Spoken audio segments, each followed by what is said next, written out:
La municipalité de l'Île-aux-Coudres lance sa campagne de sociofinancement pour son projet de parc à la pointe du Bout-d'en-Bas. De nouveaux aménagements seront réalisés pour préserver le site naturel. C'est des sentiers qui ont été faits avec le temps. D'ailleurs, autrefois, ça c'était une ancienne piste d'atterrissage pour l'avion du docteur juste à côté. On va créer des zones, en fait on va essayer de peut-être rétrécir les sentiers, refaire de la végétalisation, puis permettre à la nature de reprendre son droit sur cet espace. On veut en faire un lieu de détente puis de partage, donc des sentiers, des panneaux d'interprétation parce qu'il y a une belle géologie. Il y a également, c'est un milieu humide à protéger, donc on veut sensibiliser les gens. Puis on veut également mettre une tour d'observation, si c'est possible, pour avoir une vue à 360 degrés sur toute l'île, puis nos montagnes également.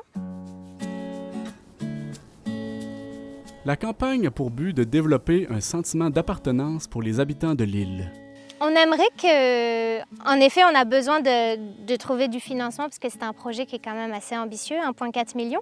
Mais c'est aussi surtout parce qu'on veut que les citoyens de l'Île-aux-Coudres sentent que ça leur appartient. C'est aussi leur projet, donc ils peuvent contribuer, ils peuvent investir, puis ensuite ça va être quelque chose qu'on va leur redonner, donc ils vont pouvoir en profiter à 100%. Si vous atteignez votre objectif pour la campagne qui est en ce moment de 20 000 est-ce que vous souhaitez agrandir la campagne, augmenter les montants? Donc en fait, c'est juste, le 20 000 c'est juste pour être plus raisonnable qu'autre chose. C'est sûr qu'on aimerait atteindre plus, sauf que la campagne de la ruche, comment c'est fait, c'est que si on n'atteint pas notre objectif premier, les dons sont retournés aux contributeurs, rien ne nous est donné, même si on a 10 000, on ne reçoit pas 10 000. Donc c'est une manière de recevoir les 20 000 si on arrive à atteindre l'objectif, puis si on en a plus, tant mieux. Donc on comprend que la population doit vous soutenir et être avec vous. On aimerait ça, puis parce que c'est un projet commun, là. On aimerait que ce soit quelque chose qui rassemble puis crée quelque chose de fantastique pour profiter à tous, donc oui. Le financement du futur parc n'est pas encore parachevé. Alors en fait, la majorité des dossiers sont envoyés, puis ils sont en attente. Pour le moment, ce que je peux vous dire, c'est qu'on a 147 000 de Tourisme Charlevoix, okay. On a 150 000 de la MRC de Charlevoix, puis on a 350 000 qui a été donné par la municipalité de l'Île-aux-Coudres.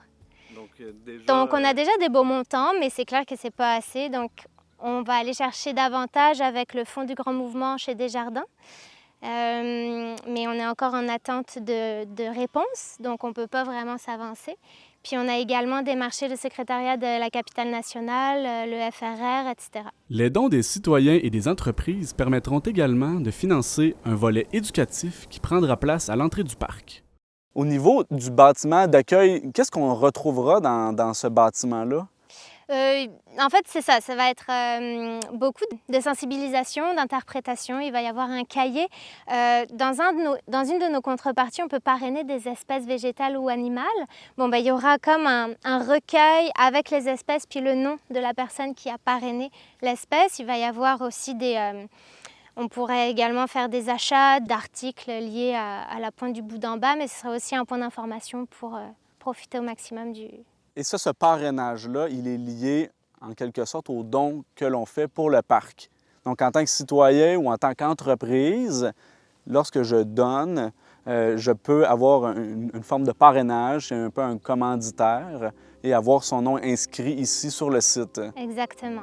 Les plus petites contributions donneront quant à elles la chance de gagner des prix. On a également des paniers cadeaux.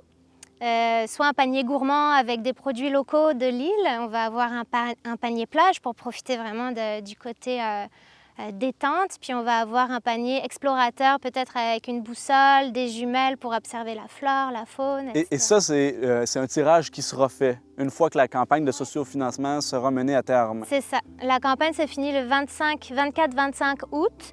Puis on va procéder justement au tirage au sort. Les premiers aménagements du parc débuteront cet été et se poursuivront à l'été 2025.